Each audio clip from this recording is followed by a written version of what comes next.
सब सुरक्षित रहेंगे। माँ आप सही कह रही हो, पर इस बर्फबारी में मेरे पंख जम गए हैं, मैं क्या करूँ माँ? बेटा अगर हमें जिंदा रहना है तो हमें कोशिश करनी होगी, हमें बहुत दूर जाना है। ठीक है माँ। हजारों मील का सफर और आंखों में आंसू लिए रानू ने उस सफेद शहर को पीछे छोड़ दिया और एक अनजानी मंजिल की ओर बढ़ चली। कोसों मील की थकान के बाद रानू और रानी एक ऐसे जंगल में पहुंची जहां हरियाली थी। पर क्या यहाँ के दिलों में भी हरियाली थी? रानू ने वहां के एक पुराने निवासी मिट्ठू तोते को देखा। रानू रानी को वहीं पर छोड़कर मिट्ठू के पास जाती है। रानू मिट्ठू तोते से कहती है, भाई हम बहुत दूर से आए हैं, हमारे पास रहने को घर नहीं है और ना ही खाने के लिए कुछ है। क्या आप हमें कुछ खाने के लिए दे सकते हैं? अगर आप हमारी सहायता करेंगे तो आपकी बहुत बड़ी कृपा होगी। नहीं नहीं जाओ, मेरे पास मुफ्त का भोजन नहीं है, ना जाने कहाँ कहाँ से चले आते हैं मुफ्त की रोटियां तोड़ने। जाओ यहाँ से, इस जंगल में सब मेहनत करके अपना पेट पालते हैं, तुम भी जाकर मेहनत करो, जाओ यहाँ से। बहन बर्फबारी की वजह से हमारा सब कुछ छिन गया, मेरी बेटी बहुत दिनों से भूखी है, क्या आप हमें कुछ खाने के लिए दे सकती हैं? आपकी बहुत कृपा होगी बहन। नहीं बहन, मेरे पति और मेरे बच्चे आने वाले हैं, अगर वह आ गए तो बहन मुझे बहुत डांटेंगे। तुम जाओ यहाँ से, यहाँ पर सबको मेहनत करनी पड़ती है। रानू का दिल टूट गया। उसने महसूस किया कि बर्फीले जंगल की ठंड से ज्यादा कड़वाहट इन अजनबियों की बातों में है। थक हार कर रानू एक बड़े पेड़ पर बैठ गई। तभी रानी की नजर पेड़ पर लटके एक बहुत बड़े अमरूद पर पड़ी। माँ वह देखो, कितना बड़ा और सुंदर फल है। माँ मुझे बहुत भूख लग रही है, क्या मैं वह फल खा लूँ माँ? हाँ बेटा जाओ खा लो, सच में बहुत बड़ा और सुंदर फल है, जाओ बेटा खा लो। रानी फुर्ती से उड़कर सेब पर बैठती है और अपनी नन्ही चोंच से उसे मजे से खाने लगती है। खाते खाते वह अमरूद के अंदर एक बड़ा छेद कर देती है और धीरे धीरे उसके अंदर ही घुस जाती है। रानी बेटा, रानी कहाँ गई? अभी तो यही थी, कहाँ चली गई तुम? रानू घबरा गई। वो रानी को ढूंढने लगी। उसकी ममता उसे डरा रही थी कि कहीं कोई शिकारी तो उसे नहीं ले गया। रानी बेटा जल्दी आ जाओ, मुझे डराओ मत, मेरा दिल बहुत घबरा रहा है। कहाँ चली गई हो तुम? माँ देखो मैं यहाँ हूँ, इस अमरूद के अनोखे घर में।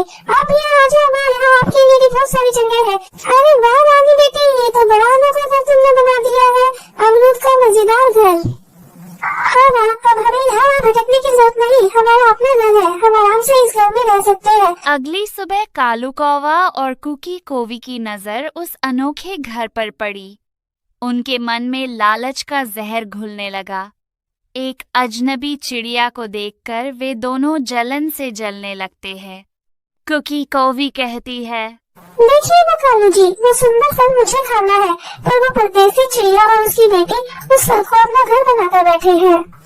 तुम फिक्र मत करो कुकी, मैं अभी उस परदेसी चिड़िया को यहाँ से भगाने का इंतजाम करता हूँ।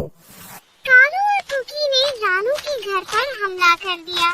देखते देखते दोनों ने रानू का घर कहा लिया।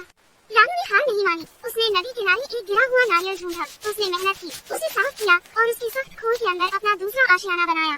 हाँ बेटा, अब हम यहाँ आराम से रह सकते हैं, अब हमें कोई परेशान नहीं करेगा। माँ हमारे इस घर को तो अब कोई नहीं तोड़ देगा ना, हम रह सकते हैं ना यहाँ। जब रानू और रानी भोजन की तलाश में घर से बाहर जाते हैं, तभी पीछे से कालू और कुकी आकर नारियल को चोंच मारकर गिरा देते हैं। रानू बहुत दुखी होती है। रानी अपनी माँ से कहती है, माँ अब हम क्या करेंगे? माँ हमें हार नहीं माननी चाहिए, हम दोबारा अपना घर बनाएंगे। इस बार दोनों एक बार फिर से मेहनत करते हैं।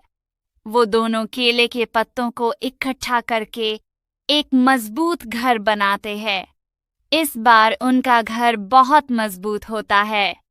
रानी खुशी से कहती है, अरे पापा, इस बार ये घर बड़ा भी है और मजबूत भी है, ये बहुत सुंदर है। हाँ बेटा, इस बार हमारे घर को कोई भी नहीं तोड़ सकता, ये बहुत मजबूती से बनाया हुआ है। दिन बीतने लगे।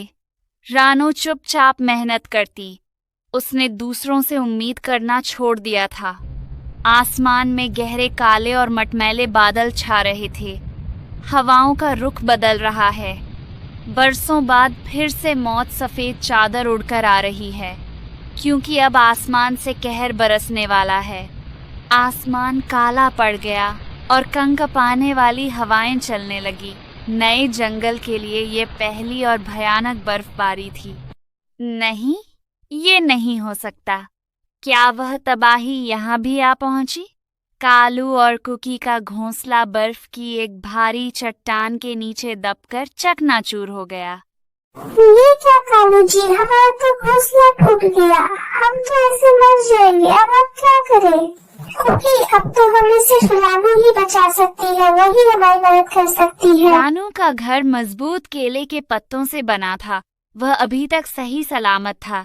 कालू, कौवा और कुकी कोवी रानू के पास आकर कहती है, रानू बहन, दरवाजा खोलो, हमें बचा लो। रानू बहन, बहुत भयंकर बर्फबारी हो रही है। रानू बहन, हमें माफ कर दो, हमारी मदद करो। रानू बहन, तुम ही हमारी मदद कर सकती हो। नहीं ना, उनके लिए दरवाजा मत खोलना। वे बहुत दुष्ट लोग हैं, उन्होंने हमारा घर तोड़ा है। नहीं बेटा, हमें ऐसा नहीं करना चाहिए। मुसीबत में हमें सबकी सहायता करनी चाहिए। रानू ने दरवाजा खोला और अधमरे कालू और कुकी को अंदर खींच लिया। सुबह हुई बर्फ रुक चुकी थी। कालू और कुकी की जान बच गई थी। वे शर्मिंदगी से रानू के सामने सिर झुकाए खड़े थे। रानू बहन, हमें माफ कर दो, हमने मुसीबत में तुम्हारी सहायता नहीं की। रानू बहन, तुम बहुत अच्छी हो। रानू बहन, तुमने हमें सबक सिखा दिया। असली जगह तो दिल में होनी चाहिए, घर में नहीं। अब सब भूल जाओ कालू भाई। अगर हम एक दूसरे की मदद नहीं करेंगे तो हम ऐसी मुसीबत में अकेले रह जाएंगे। इसलिए हमें हमेशा साथ रहना चाहिए और एक दूसरे की मदद करनी चाहिए।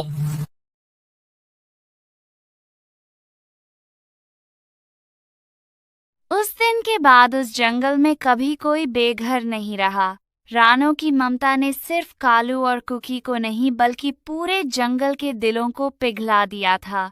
इस कहानी से हमें सीख मिलती है कि मुसीबतें हमें तोड़ने नहीं, बल्कि हमारे अंदर की इंसानियत को परखने आती है। क्षमा सबसे बड़ा हथियार है जो दुश्मन को भी दोस्त बना देता।